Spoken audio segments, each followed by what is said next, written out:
Let me start by welcome and thank you for joining us in our first ever Knowledge Festival.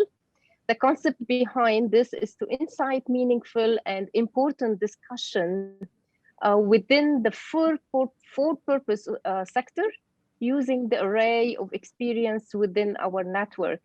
We hope to make this a kind of get-together quarterly or biannually event. So we really hope that you do enjoy and you give us a feedback at the end of the session. My name is Noha Shawi and I'm Associate Consultant for Oxford HR. And I'm honored to be the moderator for this exciting session. In today's session, actually, we will be looking at the collaborative leadership, specifically within alliances, featuring a deep dive approach and looking at previous and future alliances. And we will discuss issues and trends among civil society organizations collaborating under the Power of Voices program in the Netherlands Ministry of Foreign Affairs. We will discuss with our interesting panelists how to increase impact through enhanced collective leadership and improved collaboration. And we will finish off with the opportunity for everybody, all the participants, to submit questions to the panel, and in between sessions as well as and talks, you will be able to ask questions and give us some of your reflections. Before we get started, please, the session will take about, expected to take about 30 to 60 to 90 minutes, sorry. Each of the distinguished speakers will have 5 to 10 minute talk, followed by a Q&A session related to what has been presented. And we will have another opportunity to ask and comment at the end of the sessions, all the sessions, either the chat box or you can raise your hand and you can speak directly to the group of panelists that we have. We are really looking forward to have an interactive session. So please use the chat box, as we said, to keep the question coming, and they will be answered and will be directed to each of the speakers accordingly. A quick snap of today's agenda. So our speakers in order are Eric, who will be representing David today, who cannot join us from Oxford HR, and who will tell us a bit about Oxford HR and the role of leadership. What do we provide in Oxford HR in terms of leadership? Eric will be followed by Donald Paul, the CEO of Milieudefensie, who will share with us his experience in partnership during the last 5 years of collaboration with the global alliances. Femy will be our next guest speaker. Femy Pinto, she is the CEO of non-timber forest products in Philippines. And then Jennifer also will talk to us. Both Jennifer is the program coordinator of WEMOS, and both will be looking ahead to alliances and partnerships, and will talk about the challenges and expectations regarding collaboration and leadership of the new Green Livelihood Alliances. Last but not least, we have Bart, who is the director of Partos. He will focus on what Partos offers and the support that they give to alliances. As mentioned, we will have 5 to 10 minutes followed by a Q&A session, and with no further delay, let me call on Eric to start the session today. Eric? Noah, thank you very much for this kind introduction, and participants and facilitators, welcome all to this first Knowledge Festival of Oxford HR. The director, David Lale, was supposed to do the kickoff, but due to internet connection, and this time that's sort of difficult with online sessions to do it, he asked me to replace him.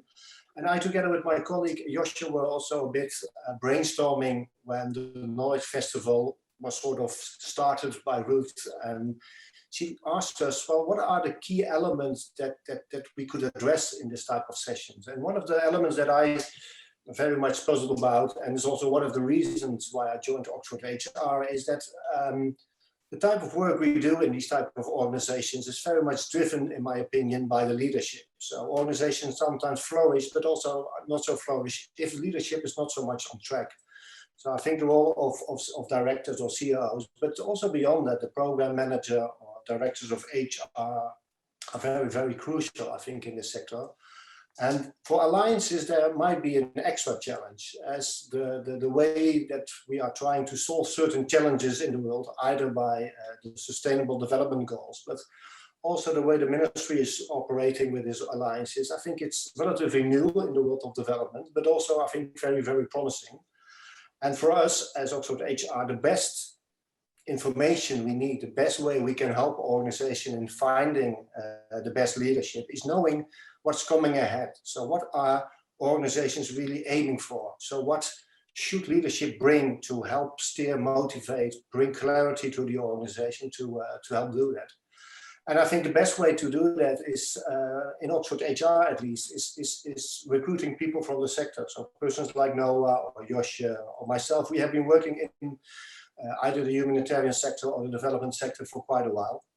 And I think that's also why it's easier most of the time for us to sort of understand the language that organizations are talking. And I think this knowledge festival for Oxford HR is a sort of an opportunity to learn from new trends in the sector. And we think that by sharing that together with you, we can in the future help you in a better way. And the other thing is that, of course, we think you can help yourself best by learning from each other.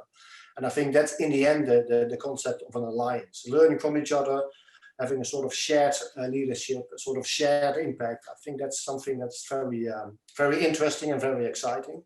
And that's why we have suggested Oxford HR to focus on this topic. And we were very pleasantly surprised that persons like Donald and Bart and Femy and Jennifer, so we spoke to several persons and said, well, is this really interesting? And automatically they said, well, we are able to, of course, help you in this. And that's why we can do this. And yeah, I'm really looking forward to hearing from you, from the facilitators, but also very much from the questions in the room about what you think what are the main challenges and what can be done, what are you currently doing, or what should be done in the future. And yeah, I wish you a very great session. And now hand over to Noah. Thank you, Eric. Thank you very much. Yes, leadership, and we are all in the room leaders for the future as well. And specifically in alliances. So today we're talking about 40 alliances, more than 1,200 million euros in funds, and 100 organizations, significant partnerships with a great purpose. How do we ensure the effective alliance and desired achievement and accomplishment? What do we learn from our previous experiences, and what should we stop doing, continue doing, or start doing? Our upcoming speaker was ranked number 39 of the list of the most influential Dutch, according to Volkskrant newspaper in 2020. Sorry if I mispronounced the newspaper. The organization which he leads and he heads was described in 2018 by Weekly Magazine, Elsevier, as perhaps the most influential environmental organization in the Netherlands. Let me introduce Mr. Donald Pauls, the CEO of Milieudefensie, or Friends of the Earth, Netherlands. Donald is a director. He is a climate optimist and has a lifelong commitment to a society in harmony with nature, for the sake of nature and because societies fully depend on nature. In his capacity as director of Milieudefensie, Donald works on climate justice, the ambitious social climate objective we need as fighting the climate emergency can only succeed if we tackle this issue in a fair and social way. As an expert in financing the transition to renewable energy, Donald previously participated both WWF International and the Dutch government's delegation to the UNFCCC negotiations. He has served as Program Director for WWF International's Global Natural Resources Program in Beijing, as a Director of WWF China's Climate and Energy Program, and as a member of the Dutch government's delegation to the UNFCCC. He has a bachelor's in law, an MA in liberal arts, and a Master of Science in Environmental Management. Donald will give us a throwback and learnings from previous partnerships. Donors, I'm honored to welcome you, and the floor is all yours. Thank you very much for the introduction. I almost feel a bit uncomfortable, but I'm glad that that I have the opportunity to discuss with you all our experience in the Green Livelihoods Alliance. The Green Livelihoods Alliance is honored to have the opportunity to continue the second phase of the partnership. The first phase was, of course, the last 5 years. And in the last 5 years, it consisted of IUCN Netherlands, Milieudefensie, and Tropical Forest, Tropenbos International. And then the second phase that starts this year will continue for the next 5 years. A number of organizations were added: Gaia Amazonas, Ndfpep, of which Femy is the leader, and the SDI, Sustainable Development Institute, from Liberia in Africa, and two technical partners, Women for the Environment and Fern from Brussels. So I'll use both the experience of the last 5 years and the first few months of our current partnership. Just to give you a quick impression of who Milieudefensie is. Milieudefensie is the Friends of the Earth branch in the Netherlands.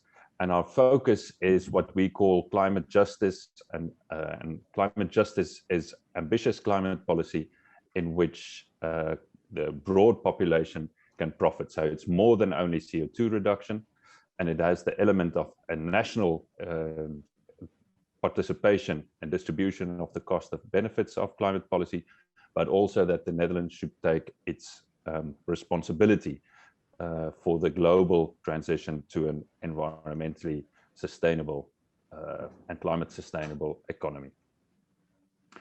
Milieudefensie is the lead organization, the lead applicant of the Green Livelihoods Alliance, and lead means, in our experience, to start off with, the formal aspects of the relationship with the Ministry of Foreign Affairs, who's of course the main funder or the only funder.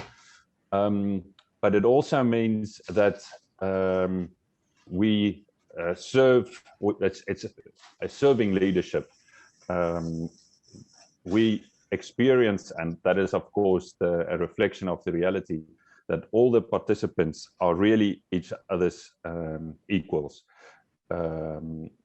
And so what we do as lead applicants is really facilitate a process in which all alliance members can be heard and their interests are reflected in the global program. And an interesting development is, of course, that in the first phase, the first 5 years of GLA, the members were all Dutch-based, although they had a global reach. And in the second phase, 3 new organizations were added from what is formerly known as the Global South. But what you see is that also what is the Global South is in itself very diverse.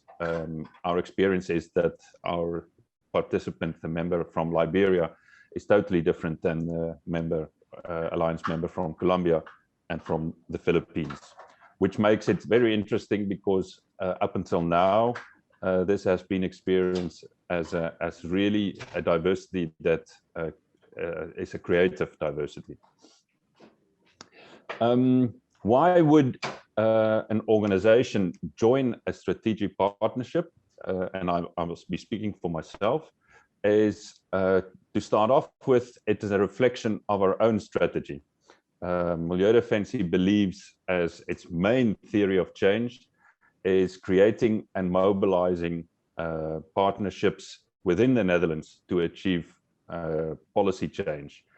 And participating in a global partnership strengthens this strategy. But also very practical, it strengthens our position in our approach to the Dutch government.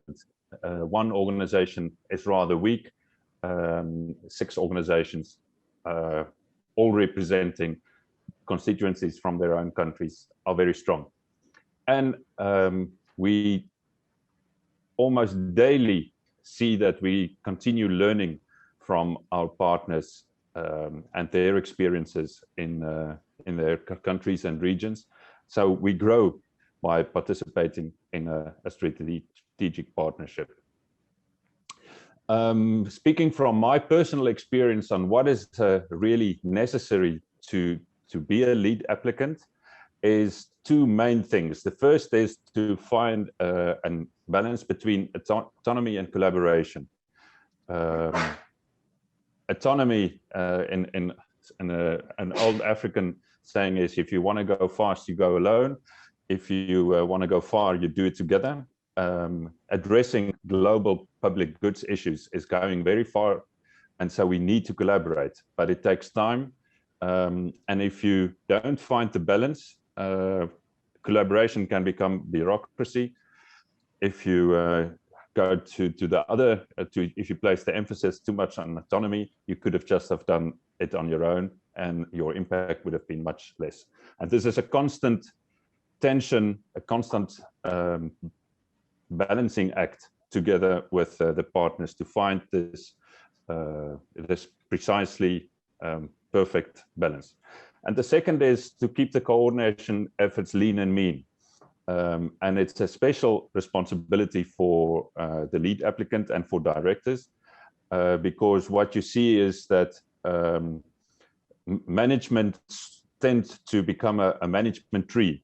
So the more complex you make the management as a director or as lead applicant, the next level in the organization will add complexity, and the next level will add even more complexity. So the challenge is to manage with a very light touch, with very, very clear and simple direction, but finding the essence of what the goal and the purpose of the collaboration is. The principles of the Green Livelihoods Alliance is probably very similar to many other organizations. We're very much focused on a bottom-up approach, enabling the capacity of organizations working on the ground, trying to give them as much space as possible, working together. So we have a consensus voting system, and trying to ensure that the diverse opinions get their position in the collaboration. Our objective as a Green Livelihoods Alliance is focused on tropical forests, tropical forest landscapes, and ensuring that that there's an inclusive governance to mitigate and to adapt to climate change, fulfill human rights, and safeguard local livelihoods. And I'm not going through the whole theory of change, that could take a day, but I'll want to focus on 3 elements that we find important in our alliance.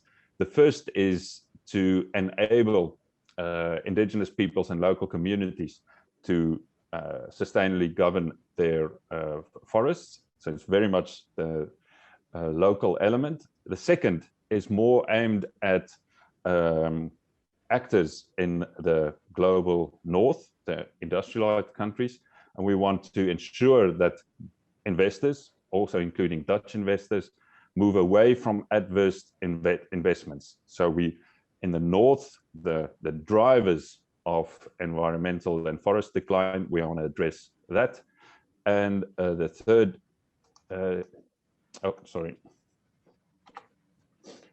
is working on legal frameworks. So you see a north side with a second pillar, southern side with the first pillar and legal frameworks with the third pillar.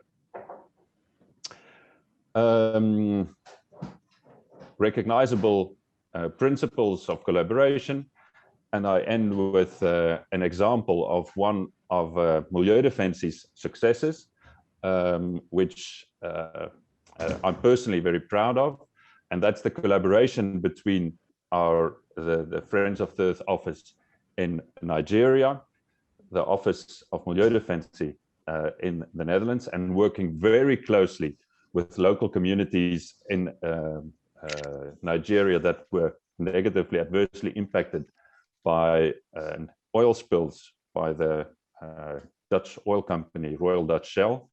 And for 13 years, we had a climate litigation against Shell in order to convince Shell and move Shell to pay oil spill damages to the local communities, and we won this recently. And it's a beautiful illustration of doing work based on the situation of specific communities in the global south, working with the NGO in the south, but achieving change through engagement in the north. Thank you very much.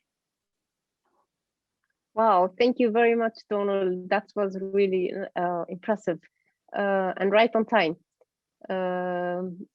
Actually, yes, you're right. I do agree with you that lead means taking responsibility. It's not only leading an organization or leading a group of people, but it's the responsibility and the purpose behind it. And really, all the voices united at all levels are equally heard. That is very important. I hear you also saying something very interesting about the role of the leadership nowadays is the lean concept of the organization, not a tree, not too many line and chain of commands. Be simple, give simple instructions, but biggest impact out of that. I have to start by the questions, and I want to ask you, from your experiences, what helps you in implementing those theories or those concepts in leadership? Yeah, for me personally, I think, and it's almost on it's on a level of what I would call empathy. It's really trying to understand the basic motives of other organizations and your own staff, because once you understand the basic motives, you can abstract or go to a higher level and bring those different interests together. But it's I guess you would expect a more process or system reaction, but I believe it's on a much more on a basic human level, which is empathy. Yeah, absolutely right. Yeah. Okay, Yolanda, do you have a question? So it's I have been involved in a former let's say a first phase partnership, and there was a clear distinction between the attitude of the leading organization, let's say, before there was another manager. It's really important to have a manager who is leading an organization, and just what Donald said, who is very inclusive of all the organizations, let's say, all the participating members. And how do you guarantee that? That is a bit of my, because I think what I saw is if you have a very inclusive manager and who really takes all the positions and the opinions, and so both from Southern organization as well as Northern organization, then it works very well. But if that doesn't happen, it's a bit of a failure to have because then you lose so much energy and time and money towards fighting with each other about who has to say what, and so Yeah, my question is more, are there any guiding principles on who leads an alliance on ensuring that that happens, that inclusivity is there? Yeah, I guess I am lucky because I am very critical and sort of autonomous members and colleagues in my alliance, in our alliance. So and I mean that I'm lucky in the sense that they are very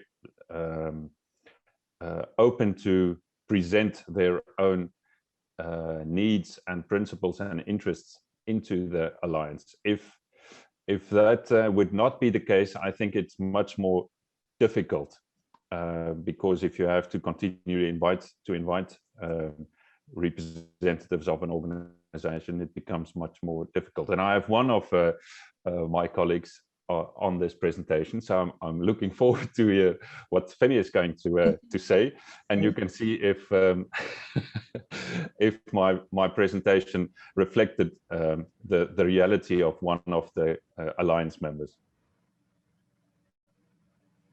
Thank you, Donald. Thank you, Yolanda, for the question. I'm moving next, and I would just like to say that alliances and partnerships have no boundaries.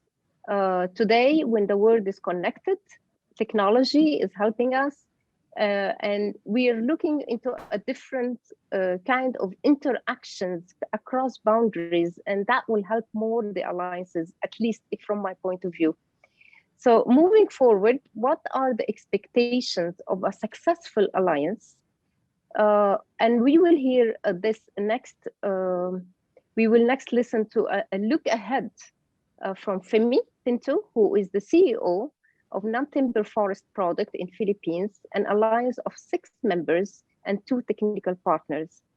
Femy is the executive director, like I said, of the non-timber forest products exchange program in Asia, a network of community-based organizations and NGOs, and an advocate for and work towards the sustainable management of forests and natural resources, especially of non-timber forest products in South and Southeast Asia. Femy is a member and representative of Ndfpep EP Asia, to the supervisory board of the Green Livelihood Alliances, and Femy is from the Philippines and has over 20 years combined of field experience working with indigenous communities, management in NGOs, and advocacy and convening of regional and multi-stakeholders network around forest and NRM governance and livelihoods, most in Palawan Island in the Philippines and countries in the Mekong region. She has masters in international development and in international relations. Femy, welcome. It's my great honor to introduce you, and please, the floor is yours. Thank you, Noah, and good evening to everyone from where I am, and good day for those elsewhere in Amsterdam and elsewhere. I'll share my screen. So thank you very much. I'll carry on after Donald. And as mentioned, Ndfpep Asia is one of the alliance members for the Green Livelihoods Alliance Forest for a Just Future program. And we're running for a 2nd phase. And Ndfpep Asia was also a member of the first Green Livelihoods Alliance as a partner. So just a bit of a background about Ndfpep. So our vision is to see resilient indigenous peoples and local communities with the women and youth in Asia, that they are respected stewards of healthy forests and living securely in their land for generations to come. So we are a network of around 21 members and over 100 partners in South and Southeast Asia, including GLA countries in Indonesia, in the Philippines, in Malaysia, and in Vietnam. And just in a nutshell, basically the network is working towards seeing the voices of indigenous peoples and local communities be elevated to levels of stakeholders, decision makers, so that they can also push for their own messages, their own aspirations, and also raise, advocate for changes that are happening on the ground. And at the same time, we are also pushing for changes around, well, basically ensuring the security of the indigenous knowledge systems and practices of indigenous peoples and local communities, securing their territories of life, being able to happily enjoy implementing and carrying on their sustainable livelihoods and community-based conservation practices. And lastly, we are also pushing for changes around gender equality and women's rights. As I mentioned earlier, Ndfpep Asia, as a network, we were also a member of the of GLA in its first phase. But we were a partner, so we have been a long-standing partner of IUC and Netherlands, and in fact, IUC and Netherlands has been very instrumental in actually establishing Ndfpep. So we have a long history with them. In fact, we are on our 23rd year as a network, and I could say that our relationship with IUC in Netherlands has been that long. So it's also been around over 20 years. And so in the second phase of GLA, we're transforming this kind of a role in the partnership from being a partner, a grantee, a partner in the field, but at the same time, yeah, long partnership. However, we could say that at that stage, at that time, we were not fully involved in the whole aspects of developing the program. So now, I guess the question about why would we engage in a strategic partnership and agree to take on a different role of being an alliance member? I think at first it was not too how would you say, it was not too difficult to say yes, in the sense that we would like to be able to engage further. We would like to also be able to experience being at equal footing with the different alliance members. In the first phase, as I said, and Donald had described, that it was mostly the Dutch organizations that were really in the alliance. Just seeing to be able to be part of that alliance at a different level, that in itself already was an attraction to us, to be able to have a stronger voice, especially that we are a network. So we're also carrying various voices. Not to say that there was a negative experience, but just to be able to amplify our voices and have that opportunity. So the idea also of seeing a balance, I think Donald had also mentioned about that. And true enough, yeah, that it's the same kind of reaction and expectation that we had when we were invited to also be in the alliance, seeing that there would be the Dutch organizations, and then there would be 3 of us from the Global South that will also be part, that will also be members. And then that sense of recognition that we are recognized, that we would be able to provide equal contribution from the development of the program itself all the way to maybe seeing it through the 5 years. The last kind of positive messaging of being able to be part of the partnership is the idea of sharing in the decision making and the strategy formulation.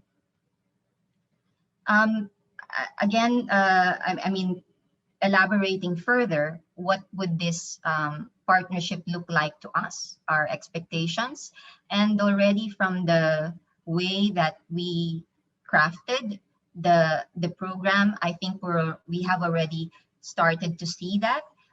We still have a long way to go.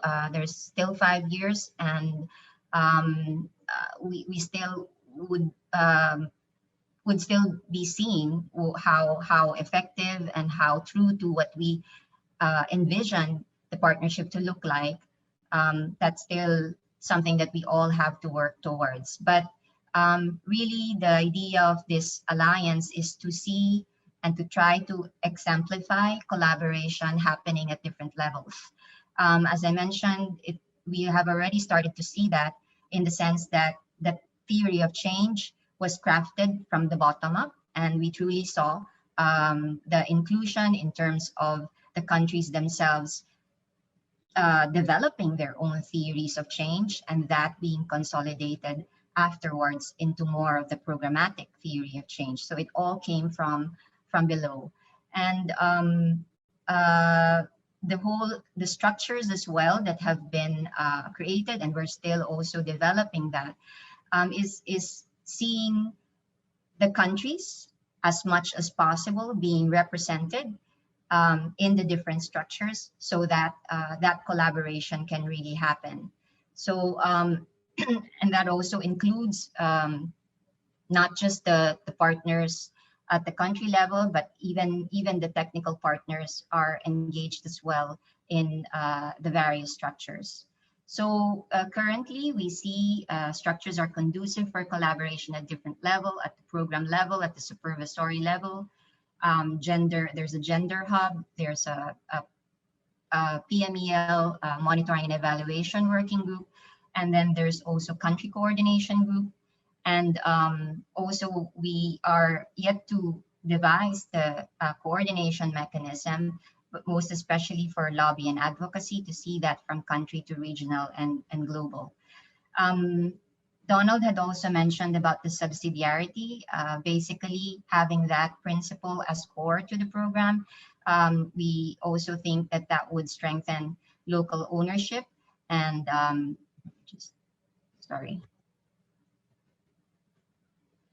and be able to ensure that issues can be resolved at the field level and doesn't have to take the hierarchy to see that resolution.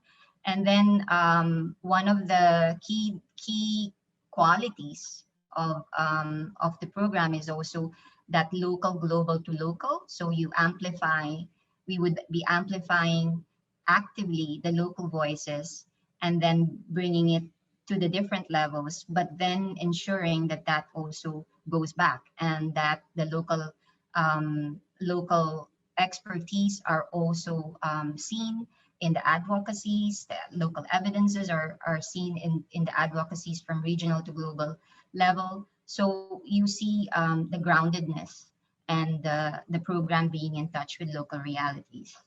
So these are some of these are also aspirational. As I said, we're seeing that we have seen that in the development of the program. We have had almost a year of that process, and into a few months of the implementation.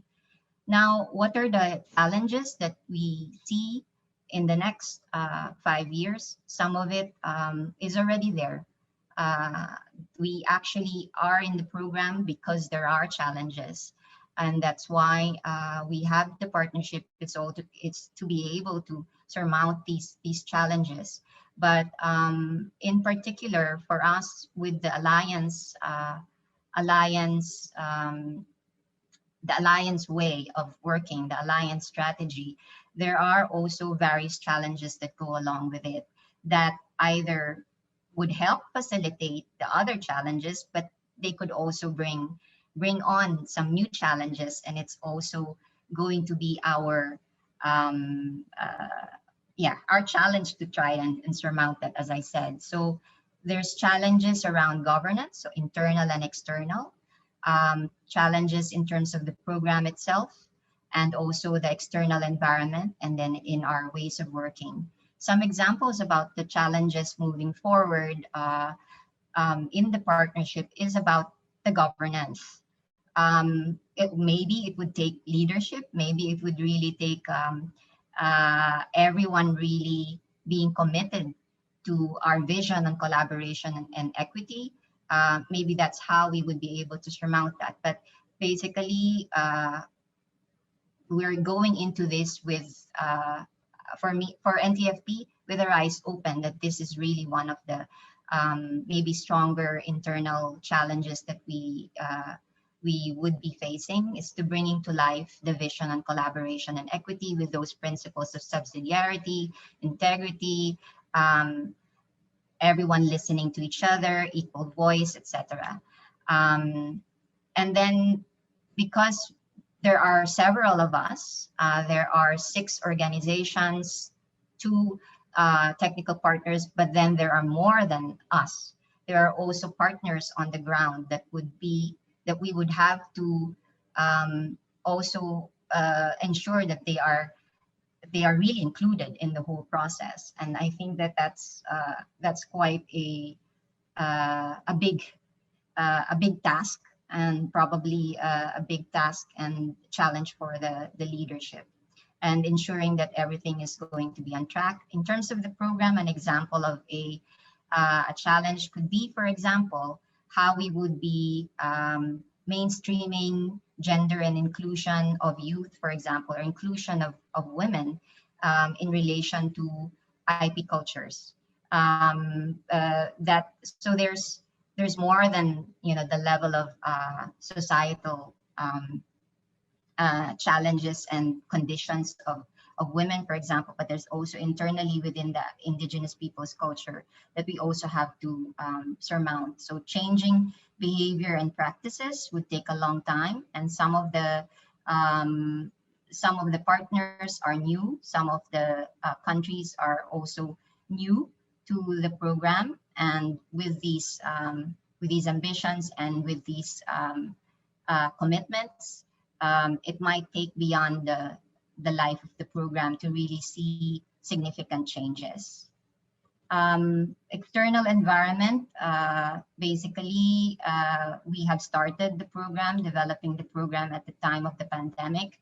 So it has also changed the way that we should be, we envisioned also the implementation, and there's health and safety, particularly for the southern countries where the direct implementation will be happening. In Asia, we have very high rates for COVID. For civic space, it's becoming worse even at the height of the pandemic. So how do we navigate this, and how would the Alliance really be operating strongly in this kind of context? And in terms of the ways of working, an example of a challenge would be, protecting and respecting subsidiarity.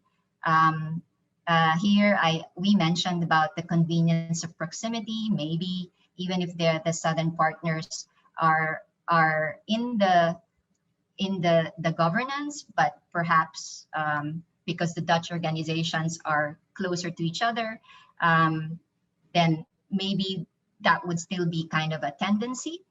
But maybe in this time of COVID, when everything now is online, it doesn't really, that convenience or that excuse of being closer to each other, therefore you inform the ones that are closer to you first before the rest. Maybe that will be resolved because we have other means to ensure that coordination is and information sharing is quite quick and just like next to each other.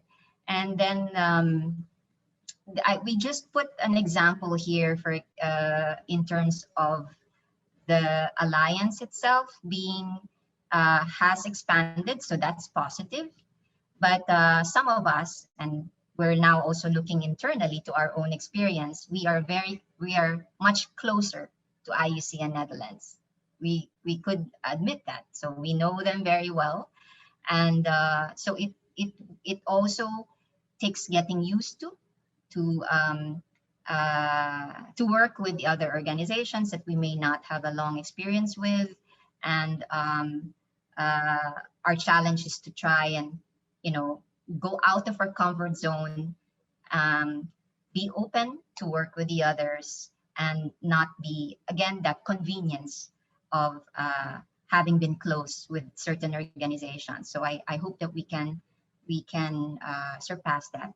The last 2 points here, I guess I already started to think about looking ahead, but 2 more points that, because we are still in the early stages, and as I said, we have done well in terms of designing that the structure is not a hierarchy, and we really put the key nodes all across the alliance and all at different levels, so that we are able to ensure that that it's fluid, decision making is really inclusive, but key really is about setting up the communication mechanisms so that those structures that are more horizontal than vertical will really work, because we are working and operating across different regions, different continents, and different countries and different levels. The last point is about ensuring that we maybe as leadership in the program is to ensure that we maybe remind or also model or exemplify kind of a learning mentality and a learning behavior, very active about it, and very conscious that that we should also look internally in terms of changes in the power balance in the partnership, power shifts within the alliance, because the more that we are conscious about it, the more we can really be more strong and more effective. So thank you. Thank you very much, Femy. Yeah, I totally impressed. I'm still assimilating and digesting your presentation. Lots of learnings, lots of expectations, aspirations as well, and reflections about the alliances and partnerships. Definitely, I gather and I hear you saying what motivates definitely alliances and partnerships is the power and equity in partnerships, the balance in the alliances, to provide equal contribution, and from the global again, and to have an equal shared equal part in the shared decision making and the strategy making. There are definitely challenges to alliances and partnerships. There are internal and external challenges, like the governance, like the health and safety, the civic space, the political situations in some of the countries as well. But also we talk a lot about the inclusion, and there are different type of inclusion, sort of inclusion. We talk about the inclusion of different countries, the inclusion of women, the inclusion of young people, the ground partners. So how we really ensure that every voice is heard from all different aspects. How to protect subsidiary. You talked about the sharing of information, you talked about the collaboration, be open to work with each other across boundaries and with different culture, with different realities as well.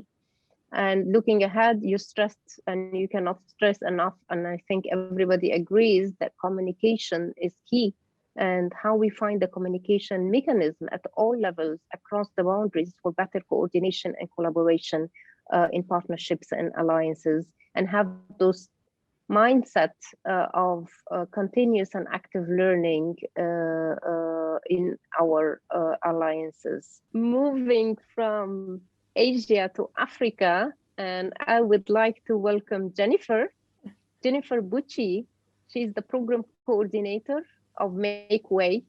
Make Way implemented in Ethiopia, Kenya, Rwanda, Uganda, Zambia, and aims to break down barriers to sexual and reproductive health and rights, what we call in brief SRHR, by promoting an intersectional approach to how we look at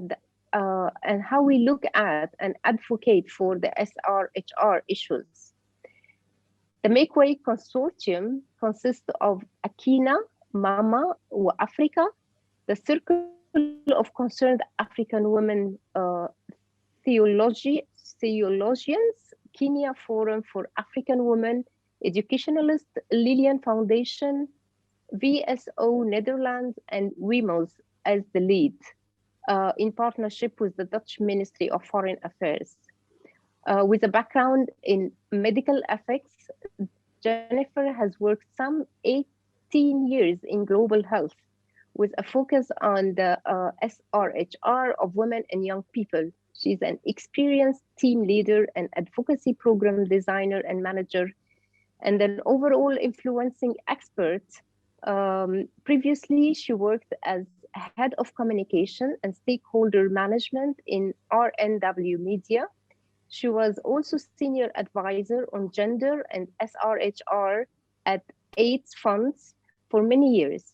Jennifer is highly active in ShareNet, having served on different governing bodies, and is currently an active member of the community of practice on infertility. Jennifer, it's a great honor to have you, and welcome. Please, the floor is yours. Thank you very much, Noah, and thank you everyone for being there and to be part of this with me. I will be, I think, short and also a bit interactive. Hopefully I will be able to tease people from their Zoom silence. Yes, but I have to also say that it's been a big, tough act to follow. Donald, I wanted to put the little celebratory little emoji, you know, but I only had the raise hand option, but I was really impressed with the litigation that's gone on for 13 years and actually having some success. So that was, I had heard about it in the news as well. And yeah, wow. And also that commitment is amazing. But anyway, without any further ado, we've been hearing the undercurrent of the discussion of power. And that's actually also what I want to talk about today. And I promised Eric when I was talking about what we would talk about today, that we would talk about sort of the soft stuff. And here's what I want to, let me go into the meat of it, let's say. So we know the current policy framework for strengthening civil society of the Dutch Ministry of Foreign Affairs. We're all involved in it. We know it recognizes power relationships. And we know that they play a role at various levels in various ways. And the framework recognizes that power relationships are related to who takes decisions, who receives and manages funding, who creates and plans programming and decides on participation. And we can see how to work on power on alliances through the power awareness tool. And we've got Bart in the room, so that's nice. He can also speak to that as well. I was part of actually the working group that worked on that particular tool, so I'm quite keen on it. And it helps us analyze power and partnerships for development. And we've heard the word power quite a few times already in the presentations given. And we can also see how development work is really changing. I mean, it's been some time, but it's transitioning, and it's a nice transition, I think, with a lot more ownership across the board, and especially from the communities we want to serve. But anyway, coming back then to power, the power and awareness tool defines power as the ability to influence the outcomes of decision making. And so the tool helps users to identify the decisions that are made and the level of partner participation.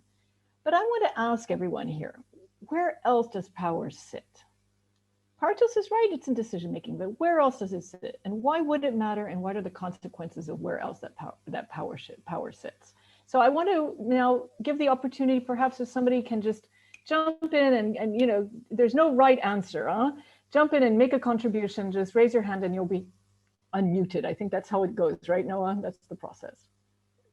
Yes, absolutely. So where else does power sit other than decision making? And here I'll give you a hint, because I think Donald gave us also a clue. He talked about simplicity going hand in hand with empathy, and it was about the human side of things. So that's a clue. Okay, hi, I'm Robert Wiggers from Wilde Foundation, representing also the Giving for Change Alliance. And as a Giving for Change Alliance, we promote community philanthropy and shifting the power. We're all the 4 members of the Alliance: Africa Philanthropy Network, Kenya Community Development Foundation, Star Foundation Ghana, and Wilde Ganzen, and Community Global Fund for Community Foundations. We are all members of the Shift the Power movement. And in our program, we promote that real power is used and strengthened bottom up. We strongly believe in the power of local communities. So that I think is part of the answer to your question, Jennifer. The real power rests and should rest with local communities themselves. And it is a challenge to mobilize that, to support it with our network power, and to find ways in which to transform that power that is there, but it is often sleeping, dormant, into the existing channels that governments, local or national, have to offer an opportunity for local people to participate and have their voices heard. That's a challenge. We think it can be done, but it requires a completely different attitude from us donors, we feel. Actual fact, a lot of power rests with us also, because we control the money. And what we're trying to do, and what we feel others should also try to do, and it's part of a program to lobby and advocate with international foundations, international NGOs, and governments to shift power to local communities as much as possible in their funding policy, strategy, and other in legislation, etc. So I think more focus on local communities, their collective power to organize themselves, to mobilize resources, to pool resources, be it in monetary resources, be it voluntary time, be it in networking power. I think that should be promoted. Okay, thank you very much, Robert. That's very clear. Power of local communities and channeling it. So I think the answer's already been given. I was trying to make it a little bit mysterious, to make it a bit piquant. You know, after all, it is a sort of lazy afternoon with the sun out. And as Donald said, we would like to be outside and playing, but no, we will play here in Zoom instead. It is about the attitudes, and it's also in it's in the invisible things as well. It's in the language we use. So how do we channel the power of the individuals and the power of communities? Well, a lot of it is indeed in the attitude, and it's in how we act as people. So some argue, for example, our language lays bare the pervasive biases of Western superiority. And so not only do we bring the money, but we bring a whole history with us, right? There's a whole history, there's a whole context that we bring with us. Words like target population have their legacy in the military, disability adjusted life years and social capital in a capitalist economic model, and as do outputs and standardization in industrial capitalism. It's in one-way communication. We inform, but we don't dialogue. People are recipients of content, but they don't provide content themselves necessarily. It's in our silence. Perhaps we don't inform as much as we could. Without information, partners can't be involved, they can't participate. And that's even before we get to the stage of decision-making. And it's in our assumptions about what knowledge is and who holds it. Do we treat our own perspective, as somebody said today in a session we had, the gold standard? Do we value practical knowledge or just scientific knowledge? Do we leave space for ourselves being wrong or insufficiently or poorly informed? It's in favoritism. In the MFS2 evaluation, so I like going back, you know, we were talking about how development is changing. The IOB showed that strengthening factors in alliances are when people get together and they get along. But there's also a risk. If you get along with some, you may show favoritism. For example, Femy, you were talking about how you have a good relationship with a particular Dutch organization. So how does that affect your ability to engage with other partners? That's an interesting question. And I think you're also grappling with it as well, as I could take from your presentation. Do we have an interest or an agenda with an organization or person? Do we give them special treatment? In addition to creating power imbalances, favoritism creates distrust and skews performance and results. It's in our identities. We've been hearing a lot about identity, but it's not something we can just cast aside. We bring our socioeconomic class, our gender, our ethnicity to the table, and much, much more. Even when we don't know we do. And those identities can empower or disempower, depending on how we live them ourselves, but they can also empower and disempower others, depending on how they respond to us or the context in which we find ourselves. So I won't take too much more time, Noah, but I wanted to just say, and I think everyone knows where I'm going with this, that we need the soft stuff, the soft skills to also deal with this. That's about the attitudes. It's about how we approach our partnerships. So we've been hearing a lot about governance. We've been hearing a lot about shifting the power. We've been hearing a lot about subsidiarity, and those are incredibly important processes and ways of approaching the partnerships. But there's also the people side, there's the human side. So we have to allow plenty of space for other descriptions. You don't need to stick to your language. Welcome other ways of naming and describing. You create more ownership over the narrative among more people and more different people. Support diversity of interpretations and opinions. We're all dealing with a lot of different countries, a lot of different cultures. You know, welcome that. Use inclusive language that will make people feel valued and engage them more. It'll also help us avoid perpetuating the very forms of discrimination and exclusion we are fighting. It will also enrich the content of our discussions and ultimately our programming. Be facilitative. Don't pontificate or mansplain, even if you're not a man. You can mansplain even if you're a woman, you know, or so be careful. Give space for dialogue, bring up issues, ask for points of view, call upon the quiet ones. A companion to this skill is showing vulnerability. Say when you don't understand something or don't know how to do something. Invite others to help. That creates a two-way discourse. It also builds trust. Challenge the knowledge you have and learn to unlearn. I've been learning this term from one of our partners from the FAWE, the Forum of African Women Educationalists. We unlearn, learn and unlearn. Embrace other forms of knowledge, including empirical and experiential knowledge based on life. Young people, for example, they understand themselves, treat them as experts on themselves. Be transparent, be fair, be aware. Know your identities and the positions they create. Know who you are in what context. Ask questions, to be willing to be made uncomfortable, reflect upon yourself and be adaptive. And I'll stop there, and I'm very happy to let people engage. But I wanted to bring a different angle to our conversation in terms of how we run successful alliances. Wow, I cannot type enough because I can. You really impressed us with this, Jennifer, and I'm hoping that would trigger lots of reflection from our audiences and participants today.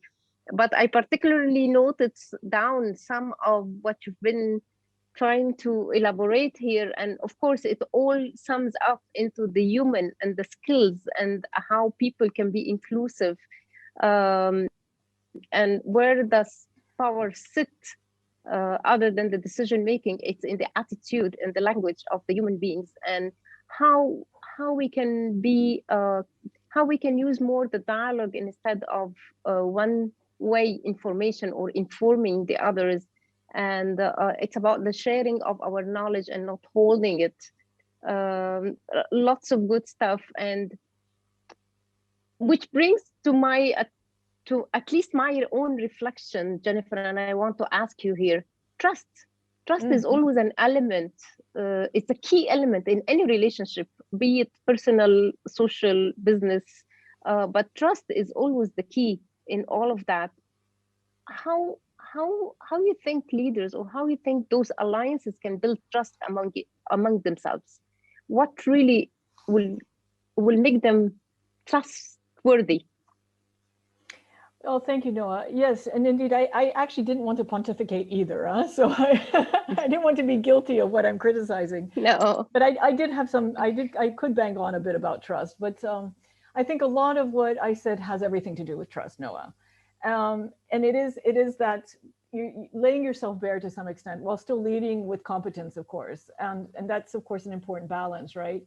But it is that being willing to be vulnerable, being self-reflective, inviting others to ask questions that make you uncomfortable, and embracing that.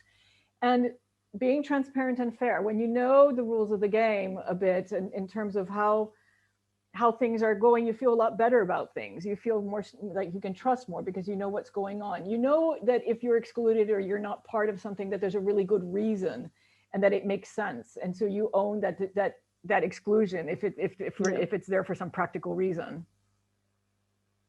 Yeah, you're absolutely right. What about you, Femy? How does this resonate with how you were looking at your own relationships with the partnerships? I mean, even just within the alliance of the 6 organizations and all the way down. So I think it's something that permeates across our work in terms of building trust, and it's kind of core for partnerships to work. And that's, longevity of partnership is also because of that. So yeah, so it's really critical, and all the other principles will kind of also circle around that. So I do believe that it is quite core. It's well worth the investment. I like the term longevity, and you mentioned even being a partner for 13 years, I think, right? And at some point with IUCN, yeah, it's been yeah. And that's long, 20 years. Yeah, it is a long, yeah, more, exactly. That's really long. And that speaks buckets, I think. Yeah, and also I guess changing the terms, but still remaining the same. I think that also speaks to that trust that has been built over time. So that you are speaking and working together in a different plane, but that makes you even stronger. The collaboration, I would think I think so too. That's our expectation, that it makes us even stronger working together. Yeah, no, that makes a lot of sense, actually. Yeah, maybe I can share something that is that's something that I've noticed in the last two or the two partnerships, and it's related to structural transparency. If you give transparency on costs as a lead applicant, you also, I can imagine that, for example, our partner in Liberia, if they see what, if they compare what they earn and what I earn, or my financial controller, it can be very confronting. You know, I guess what, I'm not sure about the precise amounts, but if you compare what my financial controller earns, it's probably the budget of the whole organization in Liberia for a month or something similar. And on the one hand, you would say, by being transparent, that becomes an issue and leads to difficult discussions. But by being transparent, you can discuss that and create understanding of the issue. No, I think that's true. And I think often with these kinds of financial issues also, being actually transparent about it allows you to explain that we live in totally different economies as well. And it's a part of the reality. And that we're dealing with totally different contexts, different currencies and so forth. So what may seem inappropriate actually makes sense in the context. And that you can only do that if you actually have open dialogue.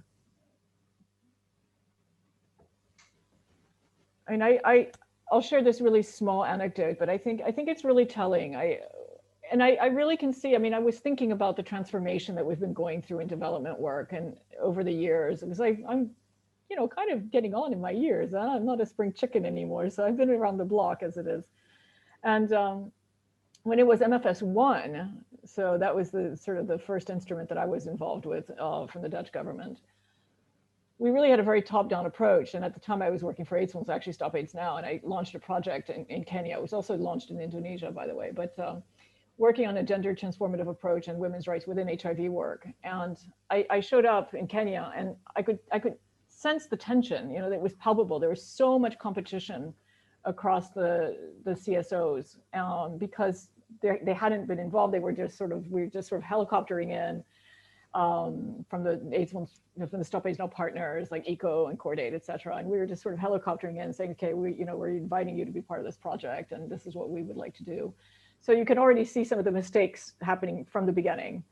But then we ended up taking it in a pretty good course, actually, but it, you know, over 5 years. And that was achieved by indeed this sort of all these different things we were just talking about, building trust and really being transparent. We selected a coordinating organization, but we did it by having a fully participatory process for determining the criteria. So everyone was involved in the criteria.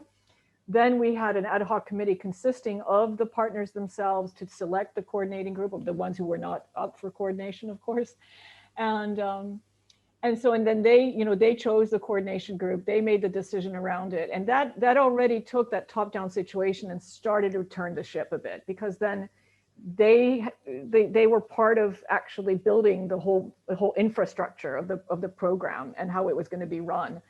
And over time, after 5 years, we had a fully functional coalition, which was really amazing. I mean, it was just a complete transformation. It was collaborative, it was open, it was progressive, and And the coalition was actually selected by they were selected by the Kenyan government to lead the CSO response in Kenya. But again, had you been in that room in that you know middling hotel, was sort of very, not one of these fancy ones, but sort of decent hotel, you had seen the competition, the suspicious glances, and the who are you, and are you going to get more funding or not? It would, you would never have thought that after 5 years this was going to be actually a sort of fantastic platform, but it did. But it really, you have to think about these things, and of course now we know better, and we're shifting the power, so to speak, which I also is terminology sometimes that bothers me a little bit. But I think the point is we're creating ownership, and that's, that's a real transformation in our attitude. So anyway, I'll stop there. I think we're already quite over time, Noah. Yeah. Thank you very much, Jennifer. It was really exciting to hear you. Next with us is an expert actually of development cooperation, and one of the drivers of the Dutch commitment to the Sustainable Development Goals.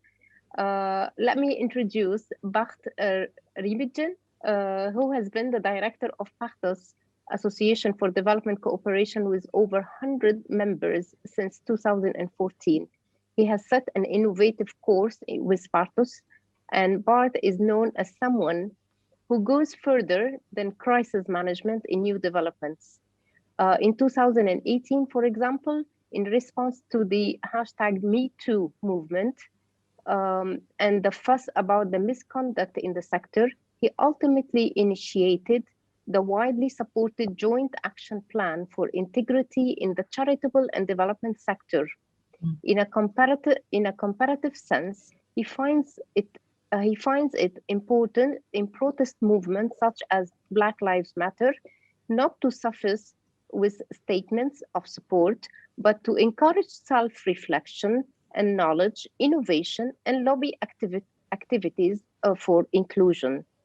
From Partos, as a member of the SDG Netherlands steering group, like I said, Bart is one of the drivers of the broad and coherent Dutch commitment to the Sustainable Development Goals. In particular, he calls on organizations and companies to collaborate across the organizations on all of these goals of SDGs.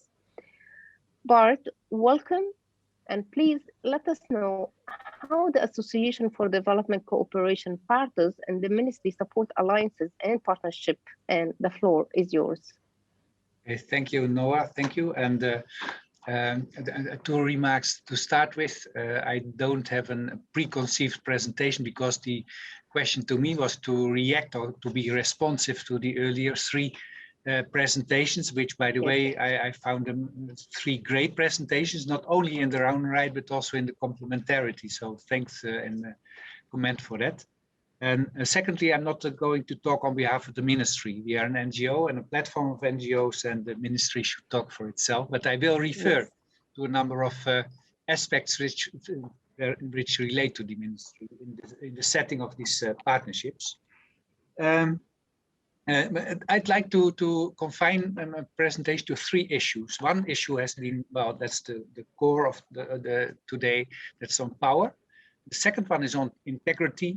And the third one is on policy coherence for development. Both Donald and Femy, but especially Jennifer, talked about power aspects in their organization. And so what is clear from that is that dealing with power is not a balancing act on one rope. Because power and balancing power and power relations, that's a multifaceted aspect, the issue. It not just relates to power imbalances and relations within an organization, within an alliance, but it also relates to all kinds of exclusion and inclusion mechanisms. And think of gender inequality, think of exclusion of people with a handicap, or of racial embarrassment, or think of those who have the money and who decide, and of course we have be open and be equal as possible, but still the one who provides the money also has to be accountable for the money, which in itself is already a kind of constraint for balancing power. And So yes, as Partos, we had a number of activities where Jennifer referred to, and I just heard Robert Wiggers, he has been heavily engaged also in the shift to power activities, like the development of a power analysis tool to articulate, how the power relations are at the very moment as a starting point for taking measures. There is a community of practice on shift to power, and there is a working group on community-led development. Having said that, I also refer to the multifaceted aspect, and I fully agree with local ownership and so on. But one aspect of international cooperation for sustainable development is that international sustainable development is not just a local issue.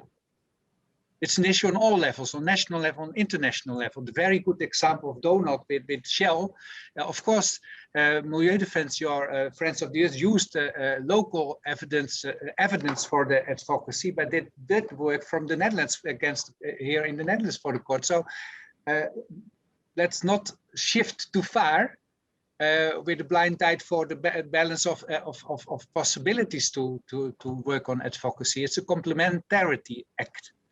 So that on that aspect, but also another thing, and then that's where I want to refer to the ministry. A couple of weeks ago, we had a meeting just on the financial reporting system for these partnerships.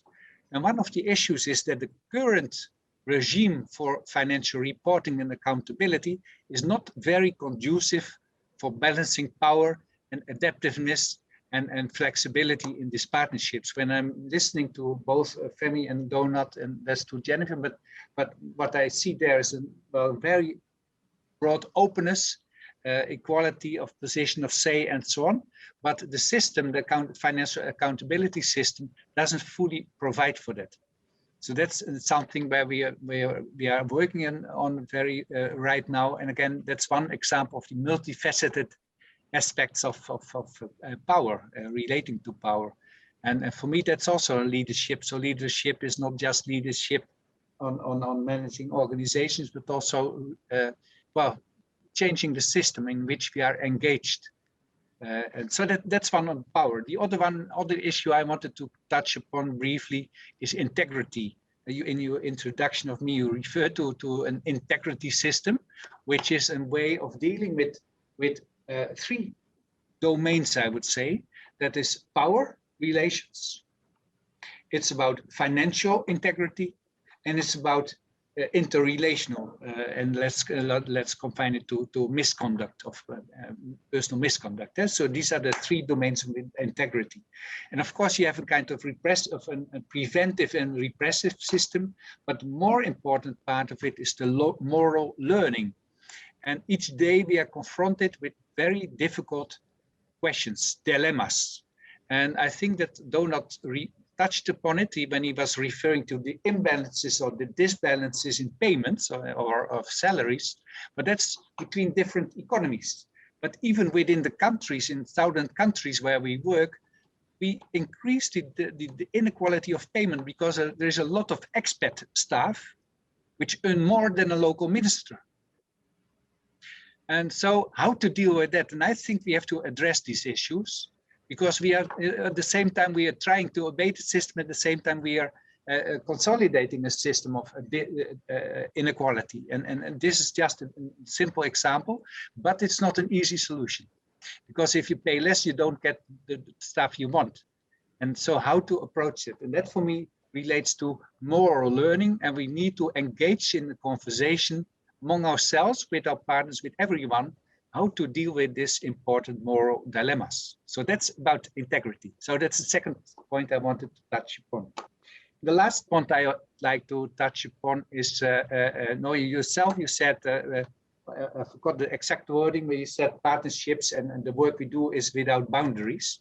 And I think you refer to geographic boundaries. But I'd like also to say that it also refers to thematic boundaries. Logically and legitimately, we are all focusing, all organizations or partnerships are focusing on a specific theme or thematic area. What we try to do, and that's also, and I'm proud of that with Partos, making use of the diversity of our membership, of our constituency, is working on policy coherence for development. And we focused on the governmental policies. So just to give a very brief description, we have the development policies of the government and their development investments and so on. At the same time, we have a fiscal policy, we have a health policy, we have an agricultural policy, which is undermining sustainable development in many respects. And so what we'd like to do is mobilize, and what we're currently doing also under the heading of Building Change, which is a coalition of our members, headed, by the way, by Bart and Bart and Max van der Stoel Foundation. But anyway, we are trying to mobilize our members to really work on policy coherence for development. So going beyond your thematic focus, so going beyond thematic boundaries. And what we did achieve is that the government, in its new initiatives, in its new legislation, new policies, it has to assess new policies on their impact on the sustainable development, on the impact on development countries, and on the impact on gender. It's a new instrument, so it's far from fully implemented, but it's a first step. But I think we, and all the coalitions we work for, we really want them to mobilize them in support of governmental policies, which, well, in fact, I would say, in a summary, which are based on the sustainable development goals. It's a kind of guiding and goal setting framework for government policies. We still are confronted where the main indicator and the main goal of national development is the national financial product instead of the national well-being and global well-being. So that's the last point I wanted to raise also to, it's overarching these partnerships, but I think beyond working and doing good work within the partnership, we also have to team up in this joint pursuit for achieving the sustainable development goals. Let me stop here. Thank you very much. Thank you, Bart. It's very inspiring. And yes, international sustainable goals are not local issues, but international issues. And now you raised lots of reflection, at least you raised lots of points for us to reflect upon, and all the people working in development sector to reflect on is the idea of going beyond the thematic boundaries, the idea of incorporating the SDGs in our work and having this as an overarching and the big umbrella under which we all aspire to achieve a different world by 2030. That the policy change or the policy making should be also in coherence of this development, and what is the moral engagement in all of that? Where does it sit? Like, where does power sit? When Jennifer talked to us about power, also the moral learning here about engaging in conversation about those partnership thematic boundaries, about yes, assessing the new policies and their impacts on the SDGs. Lots of learnings here, but also will trigger lots of reflections, and I hope some questions either from the panelists or from the participants. So please raise your hand if you have any question, and I think Bart or any of the panelists would love to answer your questions or hear your comments as well. Maybe Noah, may I just add in a reflection, and if yes, there's somebody else, I stop. But no, just, please go ahead. One thing we are reflecting, and all the speakers and I myself too, we are reflecting on the past and on the current situation, current context, current programs. We are just starting up with a future exploration. And so I think that's also an important issue for the partnerships. Of course, we have our program, we have to deliver and so on. But at the same time, we're working in a very unpredictable environment, both development cooperation as such, but also, well, everything is unpredictable, a lot of uncertainties. Our work is complex. So we are at the very moment launching a trajectory which we call future exploration, but under the heading of how to navigate in this complexity and uncertainty. And so again, there I think a lot of diversity also of the people around it in the session here, but the diversity of the partnerships, I think, is very important for looking ahead. We have a complementary kind of mosaic picture, which we need to share between ourselves. What are the new developments we identify, and that can be a narrow view, but as long as we communicate these views and we think of future scenarios, which will never take place, but it's always different than you plan for or that you envision. But that's also a very important learning effort, I would say, for ourselves. And I'm also saying that in the context of Oxford HR, I think searching for new people, I think there's also there a need for a balance between people that are very good in how do we call it, managing the shop, but also developing the sector, the market. Absolutely, very pertinent reflection. But also, maybe I take this opportunity and ask you a question. I know you're interested in diversity and inclusion. And is there any plans in Partos in this area, particularly of diversity and inclusion? Yes, and no.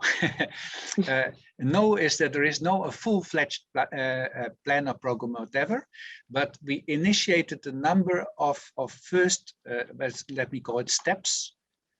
First on cooperation with the diaspora in the Netherlands, the Dutch Development Organization. Now, I'm not talking about the Dutch situation, not about other countries, just our here in the Netherlands. If you look at the development organization, it's very minor, how would you call it, minority, a very low engagement of the diaspora, Dutch Development Organizations. So that's, I see that as a challenge. For many reasons. There's a lot of capital, a lot of intellectual capital networks and so on. So there is all good reasons for engagement, for cooperation, but there are apparently there are stumbling blocks. So that's one issue that we addressed and that we are working on. Secondly, that you referred to that yourself, that is racism, and I'm not accusing any organization of racism, but if you fully reflect both on your personal level, both in your organizational level, as well as on the sectoral level, you know there is always elements which touch upon racism. And so we have addressed that and are also looking how to further that, also under the heading of integrity, because I think that's related to that, not harming people and treating people as equals. So that's this. And thirdly, we just last week, but I was out because of family reasons, but we had a session on diversity and inclusion on the how do you call it, on the work floor. Yeah. And I didn't see the results of the session yet, but people that attended that session were very enthusiastic about the session itself and about the outcomes. So yes, there is an I would call it an initial plan for encouraging diversity and inclusion on the work floor. Yeah. Yeah, absolutely. Thank you very much. I think we have a question or a reflection from Yolanda. Yeah, I don't know whether I'm still on mute. I cannot see. No, we can hear you. We can hear you. Yeah, about diversity. I think I'm in the board of trustees of the AIDS Foundation, and I've worked in a couple of NGOs in the Netherlands, but there is not so much diversity in the organizations, and even in the AIDS Foundation, I would say we have that continuous discussion that at board level, at management level, and at senior staff level, it's really important to have more cultural and ethnic diversity as well. And I saw, because we do a review of the board, that's annually, I think. So I saw an investigation, it was, I think, Goede Doelen, that was done among the members. And I saw that diversity is interpreted, how do you say that? Interpreted more as the gender balance in an organization and in the boards and directors, and not so much as inclusivity with ethnic and cultural diversity as well. And I think that's still a blind spot in the organizations, in many of the organizations, let's say. So where it's yeah, I would say there are people from all kinds of communities in the Netherlands, and it might be that they have a different background or they developed it in a different context. But there is not so much there yet. And I remember that HIVOS, as Oxford HR, we did the search for 2 board members from Asia and Africa, and it was a very clear focus that they liked to have a board that had more dimensions also of the communities where HIVOS works with, let's say, than only a Dutch board of trustees. So I think there is a lot to do still. That's my feeling. So I don't know how you see that. Well, yeah, I fully can underscore what you're saying, although I would say the glasses are full, because yes, in gender or in men-women division, the majority of directors of our membership is a woman. So that's the first. I would say that's the first step. So I wouldn't describe that that's an only minor aspect of diversity. I think it's an aspect of diversity, and it's an important aspect of diversity. But at the same time, I fully agree with you with broader aspects of diversity in terms of ethnic or cultural background, but also of people with a handicap, for example, people that are normally have in a disprivileged position in society, that they are underrepresented. Not only on management level, or not only on the management level, but also on the work floor. So, and that effect, the term blind spot, that's exactly the term we used for the sessions we had, reflecting and identifying around blind spots. But that's a long way to go. It's a long way to go, and it's not just blind spots. It's also, as I said, when I refer to engaging the diaspora, it's not just a blind spot at the side of the development organizations. There is also a number of stumbling blocks. When we had a meeting with representatives from the diaspora, and of course the diaspora is not just one group, it's a very, very diverse group. But there is not always, if the representatives is said, in fact, said we don't have a very strong drive to become an employee of a development organization. We want to do our own work. These kind of things also play a role. So it's not just the attitude and the management systems of an organization. It's also, well, I would say the basic thing is here, increasing the moments and opportunities for interaction. That's the starting point. Anyway. A long way to go, and that's where, Yolanda, I fully agree with you. It's a long way to go. Well, I think the discussion is very interesting, and there are a lot to reflect and to exchange and to have a dialogue around that. I see some people want to profit also from the sunshine that if still left outside. So at the end, through this session, I think we learned about the experiences of the alliances and the collaboration, certainly lots of success opportunities out of that. But meanwhile, the big successes come normally after overcoming the challenges. So example of the challenges are different countries, different cultures, different ways of working, different where the power sits, the human values, the learning. There are all things that we need to expect and account for when we look at our alliances and partnership and how to lead those alliances. But yeah, I just wrap up a few points here that there is certainly a power in the alliances and partnership, how to ensure the balance in power in alliances. We had a poll actually before this this session, and 46% voted for well-balanced partnership as key element of success during the dialogue and the previous alliance, the dialogue and the Dicent strategic partnership. Looking ahead, 44% voted for the shared theory of change as key element of success for the power of voices strategic partnerships. Alliances should share a goal. Do they also, I mean, one of the reflection, maybe we should think about it, do they also share the decision making and the strategy making? We need to connect and unite the grassroots citizens to build the power of change. And we need to formulate our policy around the biggest or the overarching umbrella of the Sustainable Development Goals. I just a couple of words that Oxford HR is a partner of knowledge. There is a pool of expertise and experts in executive coaching in Oxford HR for the leadership, impact assessment, and team development.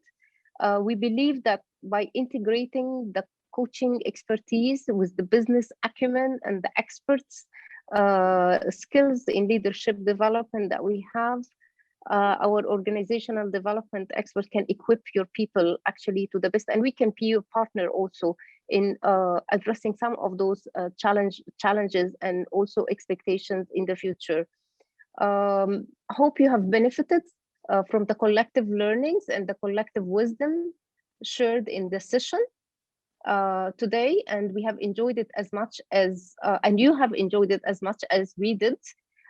We of course appreciate your feedback on the session, and we are happy to have other sessions for topics of your interest. So please guide us. That will be very helpful to hear your inputs and opinion about how we could take this further in the discussion. Once more, thank you to all the panelists, to all the participants, and hope we connect again soon. Thank you very much, and have a lovely evening, night, whatever, afternoon, wherever you are. Thank you. Thank you very much. It's very interesting. Yeah. Yes, it was. Thank you very much.